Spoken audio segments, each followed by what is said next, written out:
उधर धनबाद के लोगों को कोयला कंपनियों ने सिर्फ विस्थापन का ही दर्द नहीं दिया है, बल्कि उनके हिस्से में प्रदूषण का प्रकोप भी आया है और इसकी वजह कोयला कंपनियों की मनमानी है। खतरास के छाताबाद कैलोड़िया में आउटसोर्सिंग कंपनी की ओबी डंपिंग से उड़ने वाले राख के धूल कण से तकरीबन 10 वर्ग किलोमीटर का क्षेत्र प्रभावित हो रहा है। यहां हर सुबह लोगों की छतों, पेड़ पौधे और तालाब पर राख की सफेद परत नजर आती है। ये लोगों को अब सांस लेने में परेशानियों का सामना जो है वो भी करना पड़ रहा है। रिपोर्ट देखिए।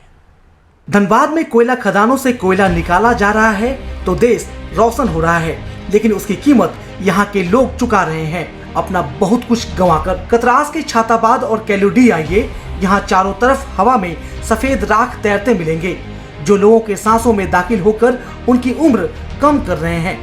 सुबह होती है तो घर के छतों पर सफेद राख की परत बिछ जाती है।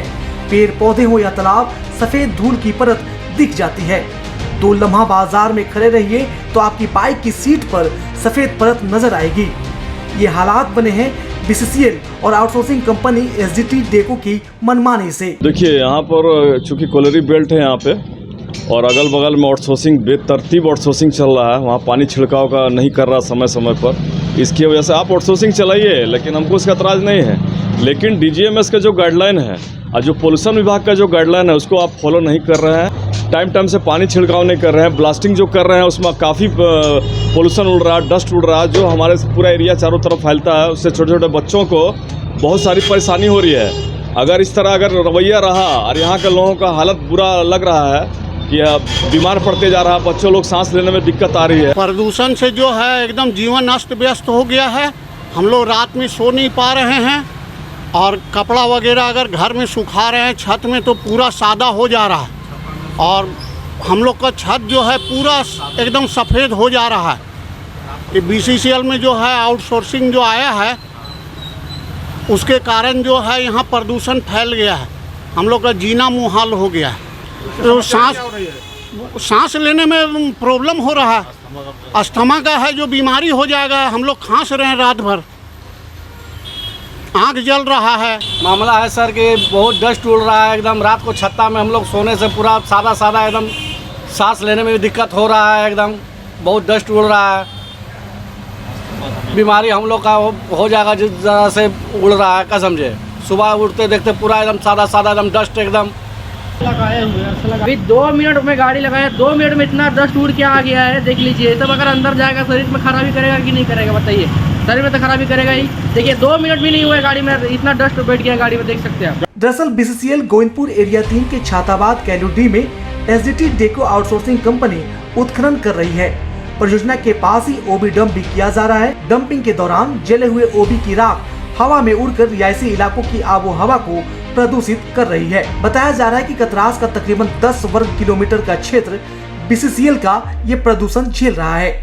छाताबाद में आउटसोर्सिंग कंपनी की ओबी डंप होने से छाताबाद, कैलोड़ी, तेतुलिया, भटमुरना, आकाश किनारी, तिलाटार, कतरास बाजार, राजबाड़ी, पचगड़ी बाजार, अंगार पात्रा, मस्जिद पट्टी, कलाली फाटक, टंडा बस्ती, मिश्रा टोला, श्यामडी मोड़ सहित कई इलाकों में लोग बीमारी का शिकार हो रहे हैं। लोगों का कहना है कि आउटसोर्सिंग कंपनी न ही डीजीएमएस और न ही प्रदूषण को लेकर जारी गाइडलाइन का पालन कर रही है। ये प्रदूषण बगल में आ रहा है, 10 किलोमीटर नहीं है, वो पूरा ओपन कास्ट कर दिया। बोल तो रहा हूँ, कैलूडो है, आकाश कनारी है, चेतुडी है, सलानपुर है, बगल में सारा ओर से उड़ रहा है।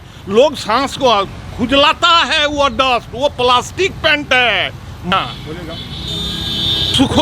गाड़ी वाला में गाड़ी के तुरंत ही ऊपर में पड़ जाता है। देख लीजिएगा, छाया देखिए एकदम क्लियरली, कोई देखने वाला नहीं है। यहाँ मर रहा है लोग, दम घुटन हो रही है सुबह शाम। ऐसे क्या चाहते हैं? बीसीसीएल केवल इतना ही चाहता है कि यहाँ हमको रेजिंग बनाना है, मर जाए यहाँ का आदमी, उससे कोई लेना देना नहीं है उसको। वही पूरे मामले पर बीसीसीएल एरिया 3 के परियोजना पदाधिकारी पानी का छिड़काव करने की बात कर पूरे मामले पर पर्दादारी कर रहे हैं, लेकिन कतरास के लोगों का सब्र अब जवाब देने लगा है। लोगों का कहना है कि बीसीसीएल और आउटसोर्सिंग कंपनी में सभी बाहरी अधिकारी भरे हैं, उन्हें कतरास के लोगों के दुख दर्द से कुछ लेना देना नहीं। यहाँ जो ओबी को दूसरे जगह डंप किया जा रहा है कोयला उत्खनन करने के लिए। सड़क के ठीक बगल में ही वो डंप किया जा रहा है और वह ओबी का राख उड़ करके लगभग कतरास के 10 किलोमीटर वर्ग किलोमीटर में फैल रहा है और लोगों को सांस लेने में दिक्कत हो रही है, आंखों में जलन हो रहा है, अस्थमा, टीबी जैसे बीमारी होने की संभावना है, जिसको लेकर कतरास के लोगों में काफ़ी आक्रोश है। इसको लेकर के, इस मामले को लेकर के कतरास के लोग कई बार BCCL के GM क्षेत्र संख्या 3 के GM GC साहब से मिल भी चुके हैं, लेकिन अभी तक समस्या का समाधान नहीं हुआ है।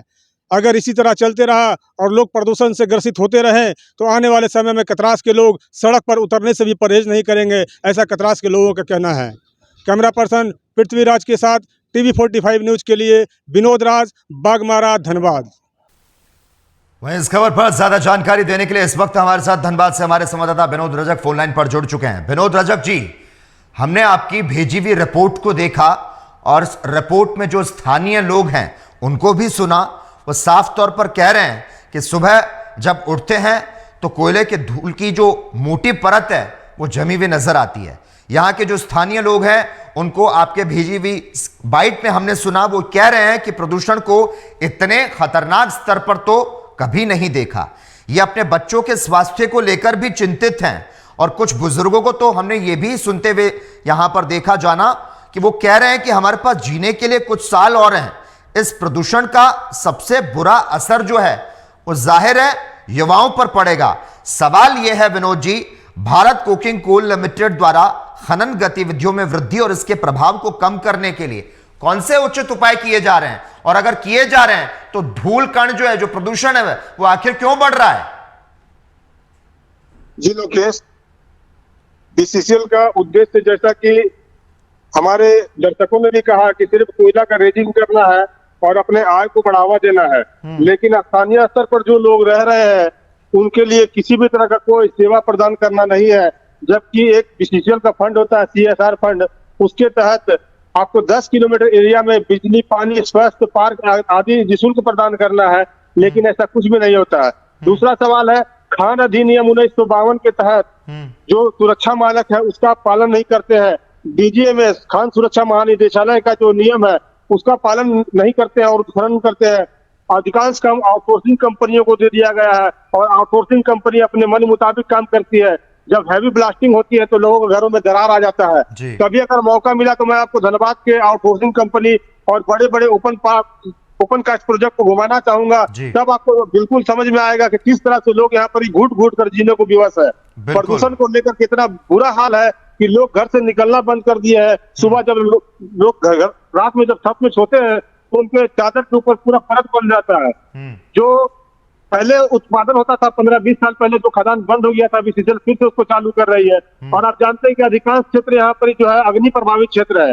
वो भी जो कोयला का रखा जाता था उसमें कोयला और पत्थर दोनों मिक्स रहता था, उसमें गर्मी के कारण आग लग जाती थी और आग लग के वो भी राख बन गई है।